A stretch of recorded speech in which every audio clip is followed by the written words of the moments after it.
কুমিল্লার মুরাদনগর উপজেলার বাঙ্গুরা বাজার এলাকায় দুই সন্তান সহ এক নারীকে পিটিয়ে হত্যার অভিযোগ উঠেছে। বাঙ্গুরা বাজার থানার পুলিশ জানায় ৩ জুলাই সকাল ৯টার দিকে করইবাড়ি গ্রামে এই ঘটনা ঘটে।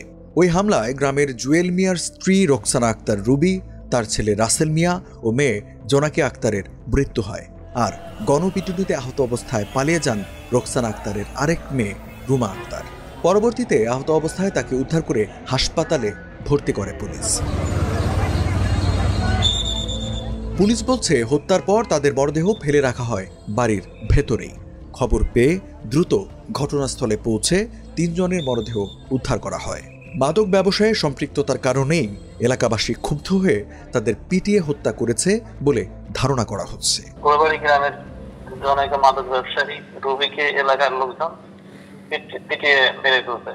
তাৎক্ষণিক আমি অফিসার পোস্ট নিয়ে আপনার ঘটনাস্থলে যাই যে তার ছেলে রাসেল এবং তার মেয়ে আপনার হচ্ছে জোনাকি, তাদেরও পাশের গণপিটুনিতে লাশ পড়ে থাকতে দেখি এবং তার মেয়ে রোমা আক্তার পাশে ছিল, তাকেও ওইখানে লোকজন দাওয়া করলেন। তাৎক্ষণিক সংযোগ অফিসার পোস্ট সহ তাকে রেস্কিউ করে মুরাদনগর হাসপাতালে পাঠাই। দীর্ঘদিনের হয়তো এই মাদক কাজের সাথে তারা সম্পৃক্ত থাকার কারণে এলাকার লোক ক্ষুব্ধ হয়ে এই ঘটনা ঘটাইতে পারে। তারপরেও আমরা এই ঘটনার বিষয়ে বিস্তারিত তদন্ত করতেছি এবং এই বিষয়ে আইনগত ব্যবস্থা প্রক্রিয়াধীন আছে।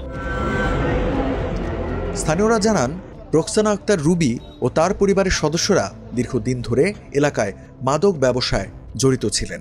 মুরাদনগর ও বাঙ্গুরা বাজার থানা সহ আশেপাশের একাধিক থানায় তাদের বিরুদ্ধে মামলা রয়েছে।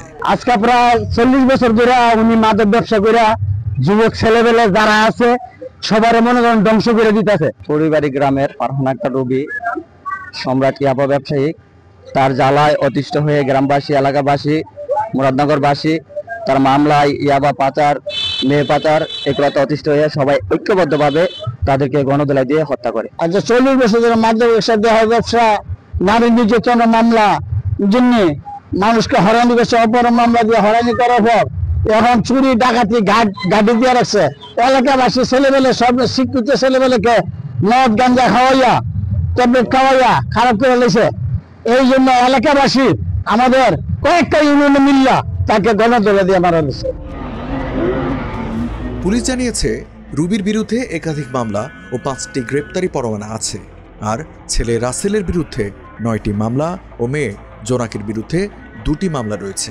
এছাড়া ওই ঘটনায় আহত রুমার বিরুদ্ধেও 2টি মাদক মামলা আছে। কারো সামনে কোনো আমলযোগ্য অপরাধ কিংবা কোনো অপরাধী পেলে পুলিশের পাশাপাশি স্থানীয় নাগরিক তাকে আটক করে থানায় সুপর্দ করতে পারে। কিন্তু এখানে আইনকে নিজের মতো করে ব্যবহার করে যারা এই হত্যাকাণ্ড ঘটিয়েছে তাদের বিরুদ্ধে আমরা অবশ্যই আইনগত ব্যবস্থা নিব।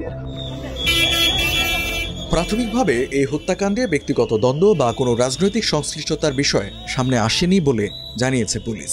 তবে ঘটনার প্রকৃত কারণ উদ্ঘাটন ও জড়িতদের শনাক্তে তদন্ত শুরু করা হয়েছে বলে জানিয়েছে আইন শৃঙ্খলা বাহিনী।